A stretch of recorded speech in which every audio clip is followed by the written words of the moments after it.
2.7 billion cereal boxes are made every year, reaching breakfast tables all around the world. But what big machines and smart steps make it possible to create so many so quickly? Back then, breakfast was very different from the cereal we eat today. In the late 1800s, most people in America started their mornings with heavy foods like meat, potatoes, or bread covered in gravy. Doctors said these oily meals were not healthy, and people started looking for something lighter. That's when two brothers, John Harvey Kellogg and Will Keith Kellogg, came in. John Harvey Kellogg was a doctor who ran a health center, and he believed in simple living, exercise, and plain foods. He tried different grains, baking and pressing them into flat pieces. One day, he and his brother forgot some cooked wheat overnight. The next morning, when they rolled it out, it broke into crispy flakes. They baked them, and the first breakfast cereal was made. At first, it was only given to patients at their health center, but people liked it so much that Will Kellogg decided to sell it to everyone. Soon, cornflakes were in stores, and breakfast changed forever. During the war, cereal became even more popular because it was cheap, easy to keep, and didn't go bad quickly. Early boxes even had small toys inside to make kids ask their parents to buy them. From a lucky kitchen mistake to a food loved all over the world, cereal grew from a small idea into one of the most important breakfast foods in history. Every box of cereal starts with a few basic things: corn, wheat, rice, oats, sugar, salt, and vitamins. Big trucks bring loads of grain from farms to the factory. Each load is checked right away before it is used. Workers take small samples and look at the color, test the wetness with simple tools, and make sure there are no bugs, stones, or bits of husk inside. If a load does not pass these tests, it is sent back. Only clean, dry, and good grains are allowed in. Other ingredients, like sugar, salt, and vitamins, are checked the same way. Sugar must be dry and smooth, so it mixes well. Salt must be clean and even, so every spoonful tastes the same. Vitamins are tested to make sure they are still fresh, since some can lose power if kept too long. By checking every delivery carefully, the factory makes sure the cereal will always taste right, stay safe, and give the nutrition it promises. This careful start is what makes it possible to produce millions of boxes without losing quality. After the ingredients are checked, they are stored safely until it is time to use them. The grains are poured into very tall metal bins called silos that can hold thousands of pounds. These silos are shut tight so no dust, bugs, or water from the air can get inside.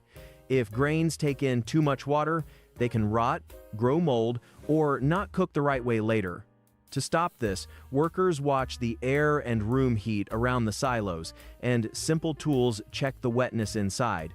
The silos are also cleaned often so no old grain is left, because even a small amount of bad grain can spoil the new ones. Storing this way keeps the grains fresh, clean, and ready for the next step. Other ingredients are stored in ways that fit their needs. Sugar and salt are kept in closed bins so they stay dry and don't stick together in lumps. Vitamins and minerals are kept in cool, dry rooms away from light because too much heat or light can make them weaker. Before cooking starts, each ingredient is prepared. Grains may be dried again to remove extra water, sugar or syrups are warmed so they pour smoothly, and vitamins are measured in small amounts so the right dose goes into every batch. Doing this work ahead of time keeps the factory line moving without stops, and it makes sure every box of cereal tastes the same and stays safe for people to eat. This is the step where the grains start to change. After storage, they move through pipes into big cooking machines called pressure cookers. These are like huge pots that use heat and steam to make the grains soft very quickly.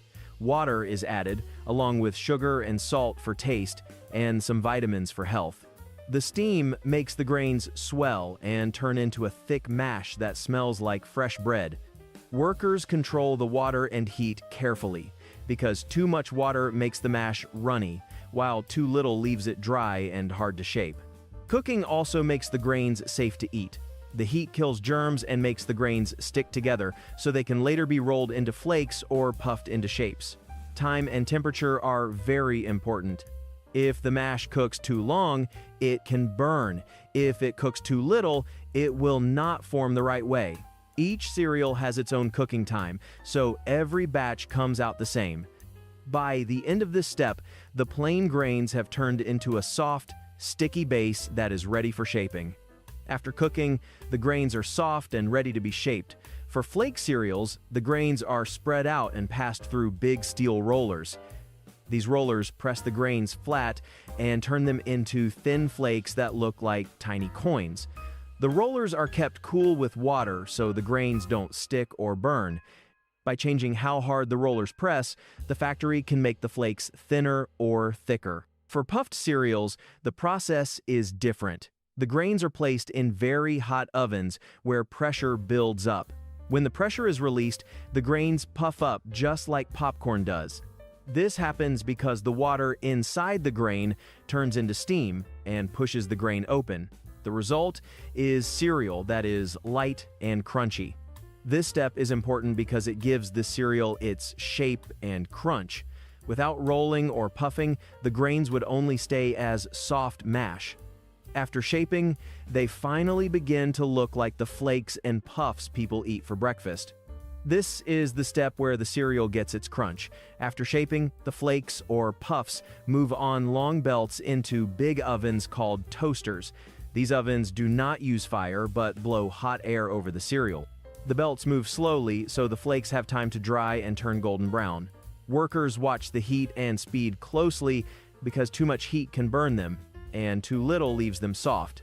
The smell in this part of the factory is warm and sweet, like fresh bread.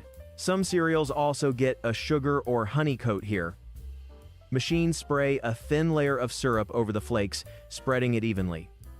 Right after spraying, the cereal goes back into a dryer so it does not stick together. This step gives cereals like Frosted Flakes their shiny, sweet taste while keeping them crisp inside. Drying is very important because it takes out almost all the water. With no water, germs cannot grow and spoil the food. It also keeps the cereal crunchy for weeks or even months in the box.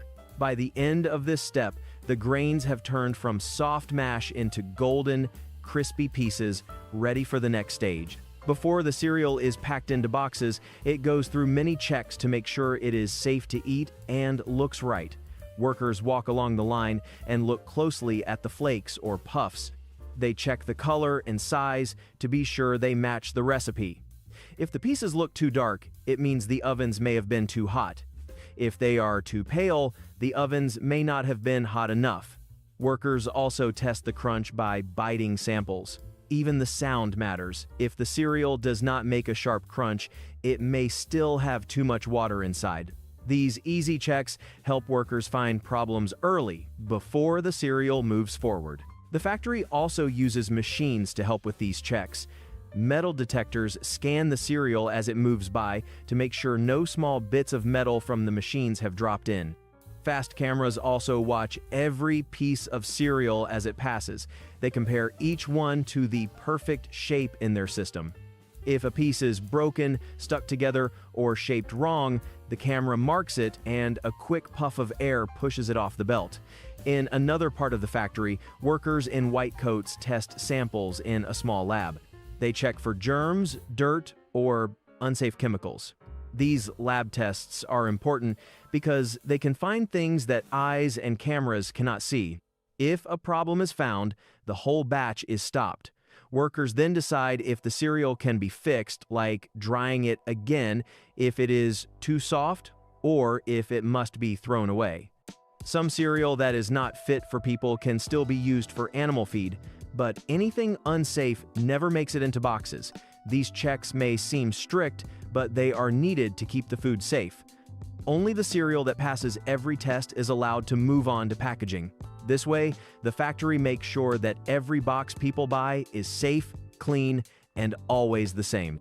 After the cereal passes all the checks, it moves on belts to the filling machines. Here, the cereal is measured so each bag has the same weight. The cereal falls into wax-lined bags, which keep air and water out. Without these bags, the flakes or puffs would turn soft too quickly. Machines shake the bags gently so the cereal settles, then the bags are sealed tight with heat so nothing can get inside. Next, the bags are placed into the bright cardboard boxes that people see in stores. These boxes are folded and glued by machines, moving very fast. The colors, pictures, and famous mascots like Tony the Tiger are already printed on the cardboard. After the bag is placed inside, the box is closed, and a date code is stamped on it. This code shows when the box was made and how long it will stay fresh. It helps stores know which boxes to sell first. At the end, the boxes are packed into bigger cartons so they can be shipped. Workers or robots stack the cartons onto wooden pallets, each pallet holding many boxes.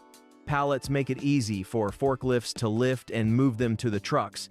With these machines, the factory can pack hundreds of boxes every minute and prepare thousands every day. By this stage, the cereal is safe, sealed, and ready to leave the factory. The last step is moving the cereal out of the factory. After packing, the stacks of boxes are wrapped in plastic so they do not fall during travel. Forklifts pick up the stacks and place them onto trucks outside. Each stack can hold many boxes, and one truck can carry thousands at one time. Workers check the labels to make sure each truck has the right cereal for the right place. Most cereal first goes to big storage buildings called warehouses. Here, the boxes are sorted and grouped again before being sent to shops, schools, and stores. For long trips, the cereal may go by train or by ship in big containers. These containers keep the boxes safe from rain, heat, and bumps on the way. At every stop, barcodes are scanned so the factory and stores know where the boxes are and when they will arrive. By the time the cereal is on store shelves, it has already gone through a quick but careful trip. From farm to silo, cooker to roller, oven to box, and finally onto trucks, the whole process takes only a few days. This last step is what brings the cereal from the factory to breakfast tables around the world. Did you know Yoo-Hoo isn't actually chocolate milk? It's a chocolate-flavored drink that's been puzzling people's taste buds since the 1920s, and it doesn't even need to be refrigerated until you open it. So, how does a shelf-stable chocolate drink even work? Today, we're going inside the factory to find out exactly how Yoo-Hoo is made, from the ingredients to the bottle you grab off the shelf. Back in the 1920s, in a small town in New Jersey, a man named Natale Olivieri ran a small store and made ice cream. He liked to try new things in his kitchen. One day, he mixed chocolate, powder, milk, and water to make a drink that could stay fresh without a fridge. This was important because back then, most chocolate drinks went bad very quickly. Natale wanted a drink that kids could enjoy anytime, and grown-ups could take on trips without worrying it would spoil. People in his town loved it, and soon he was selling bottles of the sweet chocolate drink. In the 1950s, Yoo-Hoo started selling all over America. Even a famous baseball player, Yogi Berra, was in the ads and said its name in a funny way. During the war and after, people liked that Yoo-Hoo did not need to be kept cold. It was great for lunchboxes and long trips. What started in a small town became a favorite drink in the whole country, loved for its light chocolate taste and its bright yellow label. Every bottle of Yoo-Hoo starts with finding and bringing in the right ingredients. Trucks come to the factory loaded with clean water, cocoa powder, whey protein from milk, sugar, corn syrup, and a small mix of vitamins and minerals. Each ingredient has its own job. The cocoa gives the chocolate taste, the whey makes it creamy, the sugar and corn syrup make it sweet and smooth, and the vitamins make it a little healthier. When a truck arrives, workers don't just unload it and start making the drink. They first check everything to make sure it is clean, fresh, and safe. The water goes through special filters to remove anything that shouldn't be there. Cocoa powder is kept in sealed bags in a dry room, so it doesn't get wet or lose flavor. Whey powder is checked for smell, color, and freshness. If it's not perfect, it is sent back. Even the corn syrup is tested to make sure it is clear and thick, just the way it should be. If anything is not right, if it tastes different, looks strange, or got damaged on the way, the factory will not use it. Only the best ingredients are allowed to move to the next step. This way, every bottle of Yoo-Hoo tastes the same and has the same quality no matter when or where you buy it. After the ingredients arrive, they need to be stored in a way that keeps them safe and fresh until it's time to make the drink. The cocoa powder and powdered milk are poured into big, dry storage bins that are kept sealed so no dust, insects, or moisture can get in. If even a little bit of water touches the powder too soon, it can form lumps or spoil the flavor, so workers make sure these bins stay completely dry. The liquid ingredients, like corn syrup, are pumped straight into huge stainless steel tanks. These tanks are closed off from the air to stop dirt, bacteria, or other unwanted particles from getting inside. The tanks also keep the syrup at the right temperature so it doesn't get too thick or sticky before mixing. Before any water is used, it goes through a cleaning process. This includes running it through special filters that remove tiny bits of dirt, sand, or anything else that could make the drink unsafe or change its taste. This step is important because clean water is the base for the whole drink, and any bad taste in the water would affect the final product. By storing every ingredient in the right place and under the right conditions, the factory makes sure the flavors stay fresh, the texture stays smooth, and no harmful germs have a chance to grow before production begins. This is where the magic really begins. The workers carefully measure cocoa powder, sugar, milk powder, and corn syrup so that every batch tastes exactly the same. The dry powders are poured from large storage bins into a giant funnel that feeds into the mixing tanks. These tanks are made of shiny stainless steel, which is easy to clean and doesn't add any unwanted taste to the drink. The corn syrup, which comes in as a thick liquid, is pumped directly into the tanks through long pipes. Everything is weighed and checked before mixing, so the flavor will be perfect every time. Once all the ingredients are inside, strong metal blades begin to spin. They turn fast enough to break up any lumps in the cocoa or milk powder, mixing them evenly with the clean, filtered water. This spinning action is important because it makes the drink smooth and creamy instead of grainy. The mixing also helps the sugar dissolve fully so you don't get any gritty texture in the drink. At this stage, the factory adds a special ingredient called an emulsifier. Its job is to keep the cocoa and milk from separating over time, so the drink stays the same from the first sip to the last. The mixing continues until the liquid is a rich, even brown and has the perfect chocolate smell. After the chocolate mix is ready, it is sent through large metal pipes into a special heating machine. Here, the drink is made very hot for a short time. This heat kills any tiny germs that could make people sick. It also helps the drink stay safe to drink for many months, even if it is not kept in a fridge. The heating must be done very carefully. If it's not hot enough, the germs might not die, but if it's too hot for too long, the taste could change. To make sure it's just right, the machine has sensors that check the temperature every second.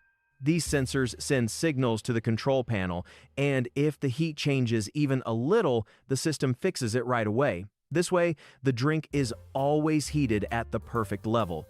Once the heating is done, the mix moves quickly to the next step before it can cool down or pick up any germs again. Right after heating, the chocolate drink is still very hot. If it stayed that hot, it could lose some of its fresh taste.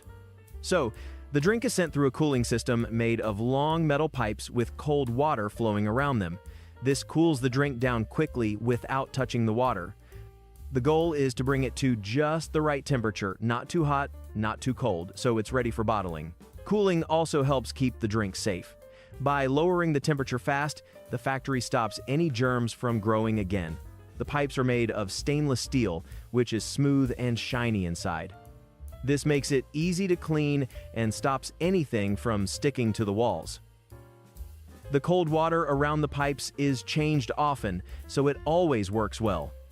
Once cooled, the drink is moved straight to the filling machines, so there's no chance for dust, dirt, or germs to get in before it's sealed in bottles. Once the chocolate drink is cooled, it moves through stainless steel pipes straight into the bottling area. Here, the bottles are waiting, but they aren't just sitting around open. First, each empty bottle is washed with clean, hot water and then blasted with filtered air to make sure there's no dust or tiny dirt inside. Some factories also use a special cleaning spray that kills germs but is safe for food. This way, every bottle starts completely clean before any drink goes inside. After cleaning, the bottles move along a moving belt toward the filling machine. This machine pours the exact same amount of drink into every single bottle. Special sensors watch the process and stop the machine if a bottle isn't in the right place, so there are no spills or half-filled bottles. Once filled, the bottles go straight to the capping machine. This puts on a tight cap that locks in the freshness and stops anything from getting inside. The caps are sealed so well that you'll often hear a pop when you open a fresh bottle. That's the sound of the airtight seal breaking. Once the bottles are filled and capped, they travel on a moving belt to the labeling station. Here, a machine quickly wraps each bottle with its bright yellow Yoo-Hoo label. These labels don't just make the bottle look nice, they also give important information like the ingredients, nutrition facts, and the best before date. The machine places each label in the exact same spot so every bottle looks neat and uniform. If a label goes on crooked or is missing, sensors spot the mistake and push that bottle aside so it doesn't go to the stores. After labeling, the bottles head toward the packaging area. Workers or machines group the bottles into packs, sometimes in boxes, sometimes wrapped in clear plastic. The packaging protects the bottles during transport and makes it easier for stores to stack them neatly on shelves.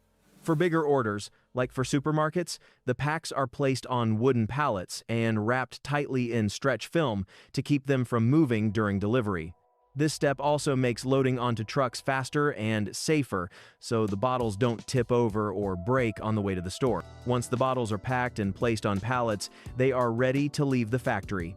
Large forklifts pick up the pallets and carry them to the loading area where big delivery trucks are waiting. Each truck is carefully loaded so the bottles are safe and don't shift around during the trip.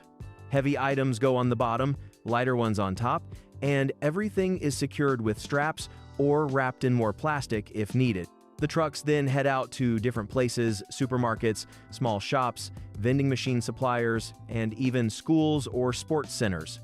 Some deliveries are close by and arrive the same day, while others travel hundreds of miles and take a few days to reach their destination. The drivers follow planned routes to make sure every store gets its order on time. By the time the Yoo-Hoo bottles arrive, they are still fresh, clean, and ready for someone to pick up, open, and enjoy that familiar chocolate taste.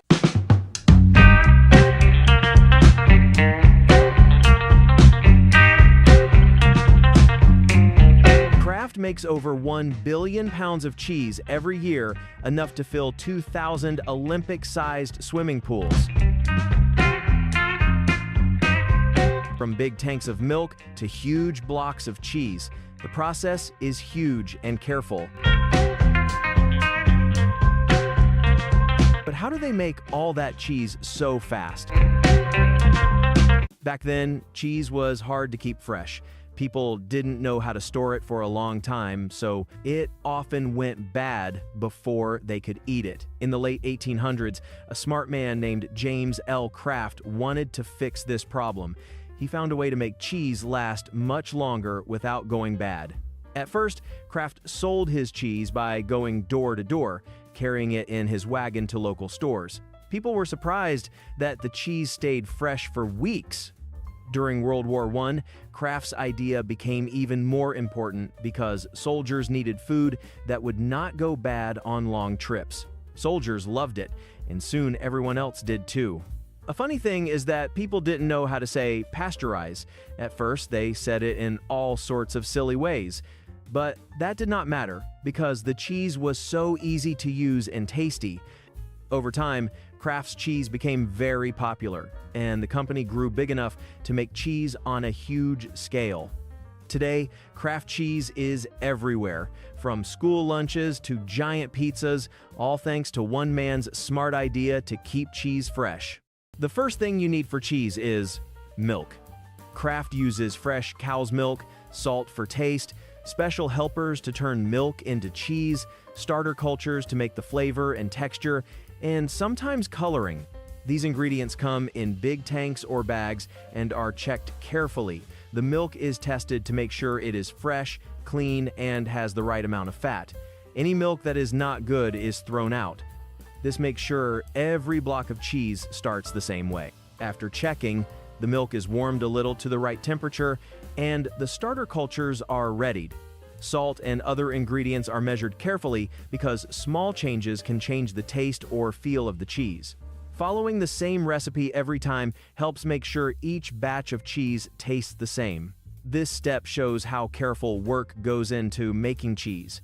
Every batch is recorded, including where the milk came from, the measurements, and the temperature.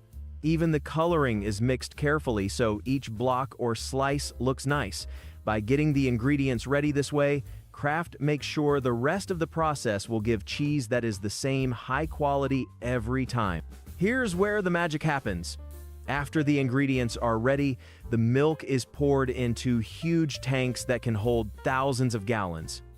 The milk is warmed slowly to the right temperature, not too hot and not too cold, because the heat decides how the curds will form and how the cheese will taste. If it gets too warm, the curds can be too soft. If it is too cold, they may not form at all. Workers check the temperature all the time to make sure it is correct.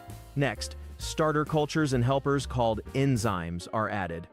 The starter cultures are tiny bacteria that change the milk sugar into acids. This gives the cheese its flavor and helps the curds form. The enzymes cut the milk proteins so the curds can form properly. Big mixers stir the milk slowly, making sure every drop is treated the same.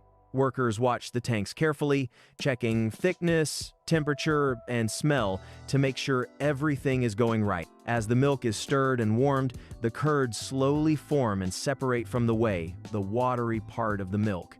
The curds are soft and sticky at first, but need to be firm enough for the next step. Workers sometimes check the curds by hand to see if they are ready. This step is very important because it decides the cheese's taste, feel, and smoothness. If it is done wrong, the cheese could be too soft, too dry, or not taste right.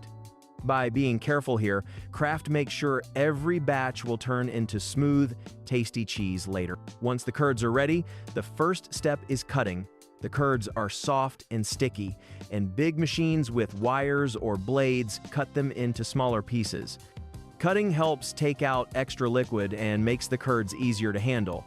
The size of the curds is important too small, and the cheese can be dry, too big, and it can stay too soft. Workers carefully set the machines to get the right size for each batch. After cutting, the curds move into large presses. These presses push down slowly to remove more liquid and shape the curds into blocks. Some presses can handle hundreds of pounds at a time. Workers watch closely and adjust the pressure and time depending on the type of cheese being made. Pressing also helps the cheese get the right feel and texture. Taking out the whey makes the cheese firmer while keeping enough moisture so it stays smooth. Workers sometimes check the curds by hand to see if they are firm enough. If pressing is too light, the cheese can fall apart too hard and it becomes dry and tough. Careful cutting and pressing make sure the cheese will have the right texture, smoothness, and taste before it moves on to cooking, shaping, and packing. After the curds are pressed, they are moved into big kettles that hold thousands of pounds at a time. The curds are heated slowly, so they start to melt and mix together evenly. The heat is very important too hot, and the cheese can burn or get dry. Too low, and the curds may not melt right. Workers check the heat all the time to make sure it stays steady. Big machines stir the curds slowly and all the time, so every piece melts the same and nothing sticks to the bottom. Some machines can handle up to 33,000 pounds of cheese in 1 hour. Workers also watch the color and smell to make sure the cheese tastes right. If the cheese is not stirred enough, lumps can form, or some parts may cook more than others, which changes the texture. During cooking, workers sometimes check the cheese by hand or with simple tools to make sure it is soft and smooth. This is also when extra salt or flavor can be added if needed. This step is very important because it gives Kraft cheese its creamy feel and steady taste. Careful heating and stirring makes sure every batch, whether sliced, shredded, or in blocks, comes out smooth, creamy, and ready for shaping and packing. After the cheese is cooked and melted, it is shaped into the right form. Depending on the type, the cheese is cut into slices, poured into molds for blocks, or shredded into bags. This shaping is very important because it decides how the cheese will look, feel, and be used. Slices need to be the same size so they fit in sandwiches, and shredded cheese must be even so it melts well on pizzas. Big machines and robots move the cheese along conveyor belts, keeping everything in order. Workers watch the machines carefully to make sure each piece of cheese is shaped correctly. They check for mistakes like uneven slices, broken blocks, or pieces that are too small. Safety and cleanliness are very important. Machines are cleaned all the time, and workers wear clean coats, hair nets, and gloves to keep the cheese free from dirt and germs. Workers check often to make sure everything stays safe to eat. Once the cheese is shaped correctly, labels are added automatically. The labels show the type of cheese, the weight, and other details for customers. Then the cheese is packed into boxes and ready for shipping. Trucks load thousands of boxes and send them to stores, schools, and restaurants. Every step, from shaping to packing, is done carefully so the cheese stays fresh, looks good, and tastes the same as it did in the factory. By being careful at this stage, Kraft makes sure every piece of cheese reaches people safely, ready to eat, and looking as good as it tastes. Before the cheese leaves the factory, it goes through careful checks. Workers take samples from each batch to make sure the cheese tastes right, feels smooth, and is safe to eat. They check the texture to see that it is firm but still creamy, the taste to make sure it is correct, and the color to make sure it looks good. If anything is not right, that batch is fixed or held back. This step makes sure every piece of cheese leaving the factory is the same high quality people expect. Workers also check the machines, packaging, and labels to make sure everything works correctly. Machines that handle the cheese are cleaned and checked all the time to stop mistakes or dirt from getting in. Even small problems, like a label in the wrong place or a box not closing properly, are fixed before the cheese leaves the factory. Finally, the cheese is packed into boxes and loaded onto trucks. Some factories make millions of slices or hundreds of thousands of blocks every day. Hundreds of workers keep everything running smoothly, making sure each box is packed, sealed, and ready for delivery. Trucks take the cheese to stores, restaurants, and homes so people can enjoy it. By carefully checking, packing, and shipping each batch, Kraft makes sure every piece of cheese reaches people fresh, safe, and ready to eat.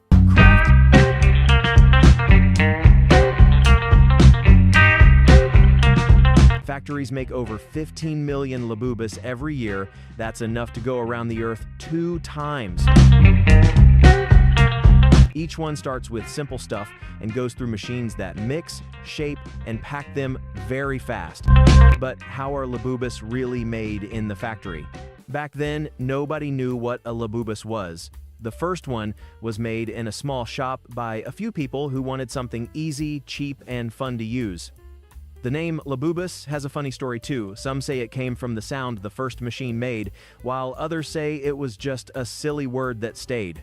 At first, making a Labubus was slow because each one was made by hand. Only a few could be made in a whole day. But when machines were added, everything changed. Soon, hundreds, then thousands were made, and people everywhere wanted one. In hard times, Labubus became even more loved because it was small, low cost, and useful. Old ads even joked, "A day without a Labubus feels unfinished." That joke made people smile and helped it spread even more. From a funny name in a tiny shop to millions made around the world, the Labubus quickly became part of daily life. Every Labubus starts with a few simple materials that give it shape, color, and style.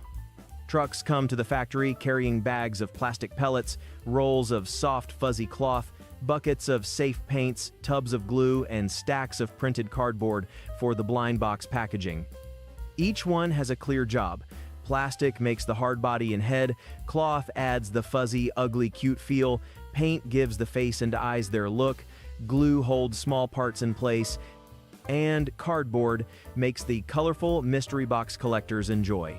Before making begins, the factory checks every delivery. Workers heat a small sample of the plastic pellets to see if they melt well without cracks or bubbles. The cloth is unrolled and tested for softness and color. If it feels rough or looks wrong, it is sent back.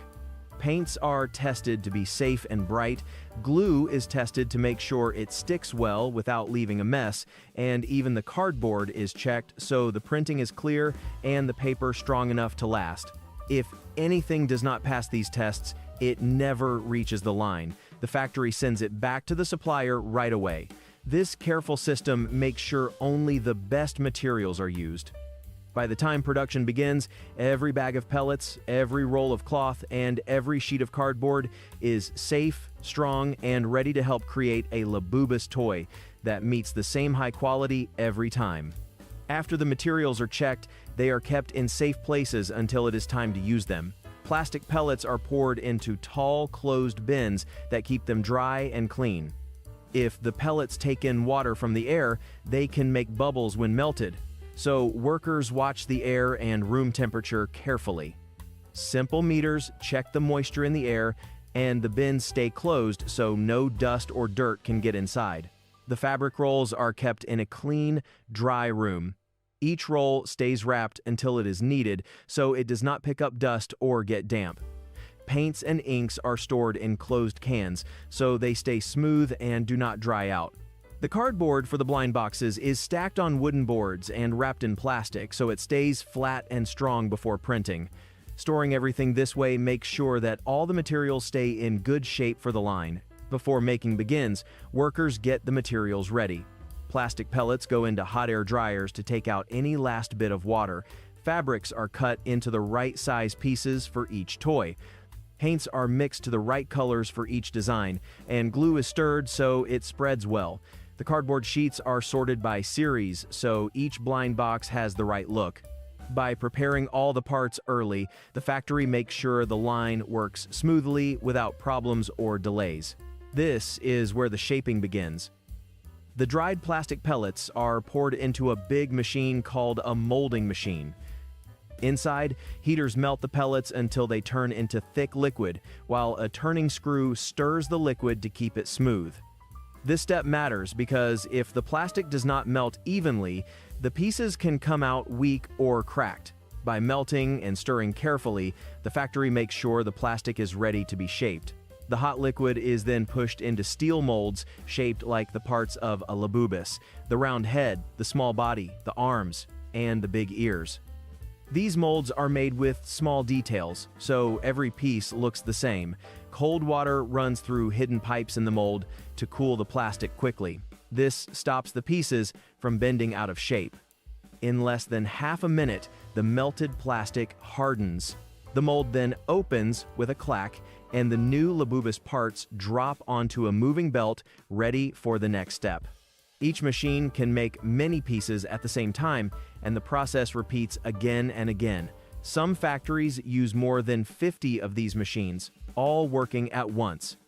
Together, they can make thousands of parts every hour.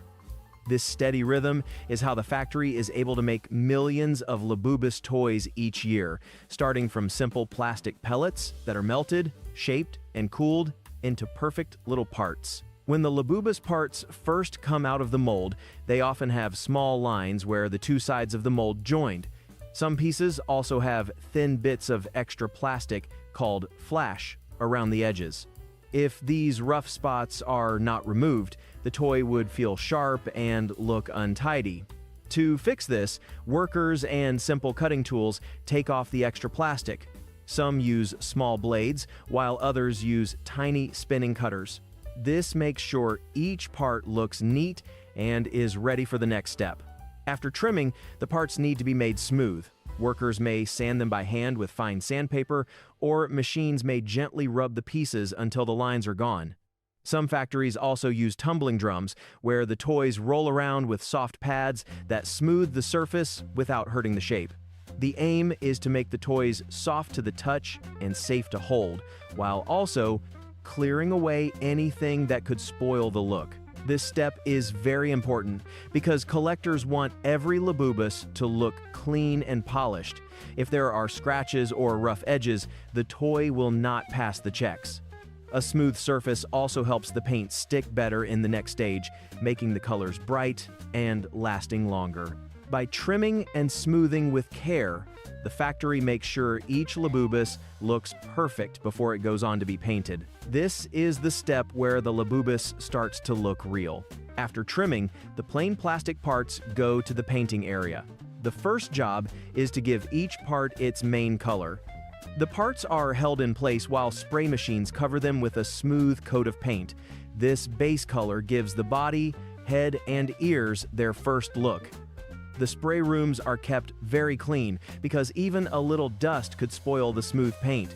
Warm air dryers are then used to dry the paint so it stays in place. After the base coat, the small details are added. Painters with tiny brushes carefully work on the grin, the eyes, and any special designs. Machines help too. Printers can quickly stamp simple shapes or logos, but the small details are mostly painted by hand. This mix of fast machines and careful workers makes sure every Labubus looks the same while still showing its funny face and style. Special edition toys often get more hand painting, with extra care to make them unique. When painting is done, the toys are dried again and checked under bright lights. Workers look closely for smudges, missing lines, or colors that don't match the design. If something is wrong, the figure is fixed or removed. Each Labubus also gets a small code printed inside, so the factory can track when and where it was made. This careful painting and checking step is what turns plain plastic parts into a toy that feels full of life and ready for fans to collect. After painting and drying, the parts move to the assembly line where machines and workers put the toy together. Robots usually handle the bigger parts, snapping the body, legs, and head into place with fast, steady moves. Smaller parts are added by workers, who can adjust them if they don't fit right. Some pieces click together tightly, while others are glued to make them stronger, depending on how much the toy will be moved during play. If the Labubus has fabric, this is the step where it's added. The fabric pieces are either glued onto the plastic or stitched with thread to hold them better. Glue is used on smooth areas like the body, while stitches are used on parts that need to stay firm, like the ears or tail. Workers also smooth the fabric so it looks neat and matches the design. When the toy is fully built, each Labubus is checked. Workers make sure it can stand on its own, that the parts fit tightly, and that nothing feels loose. Toys that don't pass are fixed or set aside, while the rest move down the belt toward packaging. Before packaging, every Labubus must pass a set of careful checks to make sure it looks good and is safe. Workers look closely at each toy for paint mistakes, scratches, or missing parts. Many factories also use cameras that scan the toys on the line, catching problems that people might not see. Some toys are taken off the line for strength tests, where workers bend the arms, turn the head, or drop the toy to see if the parts can handle rough play without breaking. Because Labubus is sold in many places, safety is very important. Paint is tested in labs to make sure it has no harmful chemicals. Small parts are checked with a choke test tube, which is the size of a child's throat. If a part fits inside, it is unsafe. Workers also check edges and seams by hand to be sure they are smooth and will not scratch or poke. These steps help make sure the toy is safe before it goes forward. If a toy fails, workers choose whether it can be fixed, like repainting or tightening a joint, or if it must be taken out. Toys that cannot be fixed are recycled, with the plastic ground down and used again for other items. This reduces waste and makes sure only safe and strong Labubus toys move on to packaging. This step makes Labubus toys fun and exciting for collectors. Each toy is first put inside a small plastic bag to keep it clean and hide which figure it island. This bag protects the toy from dust, scratches, or small damage during the rest of the packing process. After that, the toy is placed into a bright blind box, which shows the series picture but does not reveal the exact toy inside.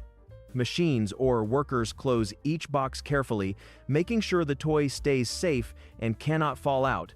Some factories check the boxes after sealing to make sure each one is properly closed. Once the toys are boxed, they are placed into larger cartons. Each carton usually holds a full set of the series, and the carton is labeled with the series number and the number of toys inside. Even though the cartons are labeled, the individual figures are still a surprise for anyone opening them. The cartons are packed tightly so the toys do not move around during shipping, which helps prevent damage. This careful packing keeps the toy safe while still keeping the excitement of the blind box. The hidden toy is one of the main reasons Labubus is so popular. Collectors enjoy the thrill of not knowing which figure they will get, and many trade extra toys with friends to complete their sets. By keeping the surprise and packing the toys carefully, the factory makes sure each toy is safe, strong, and fun. This way, opening the box becomes a special moment, adding extra excitement to collecting Labubus figures. After the blind boxes are sealed and put into cartons, workers place them on big pallets. The pallets keep the boxes organized and make them easier to move. Machines wrap the pallets tightly in plastic to keep the boxes steady and stop them from falling or getting damaged. Workers also check that the stacks are even and that fragile toys are on top. Forklifts carry the pallets to the loading dock, where trucks are ready. Each order is checked to make sure the right toys are going with each shipment. The trucks then take the Labubus toys to Pop Mart stores, toy shops, and online warehouses all over the world. Some shipments stay close, while others travel long distances by road, train, or ship in big containers. The containers keep the toys safe from weather, bumps, and rough handling. Drivers and delivery teams watch each shipment to make sure it gets to the right place on time. When the toys arrive, they are still clean, safe, and neatly packed, ready for collectors and fans.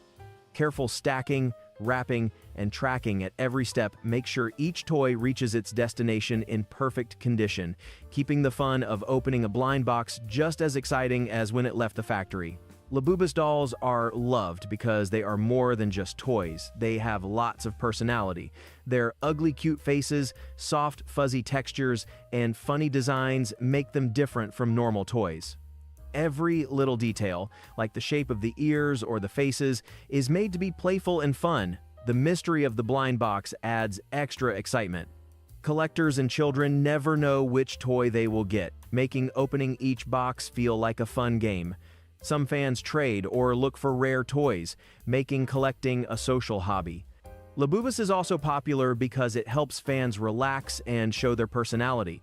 Many people display their toys at home, take pictures, or share them online. Fans make groups and communities to enjoy the toys and the surprise together.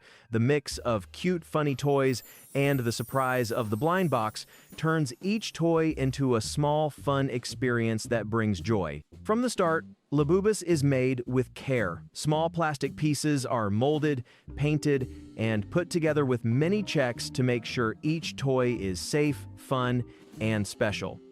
Every joint is tested, colors are checked, and the packaging keeps the toy safe while keeping the surprise inside.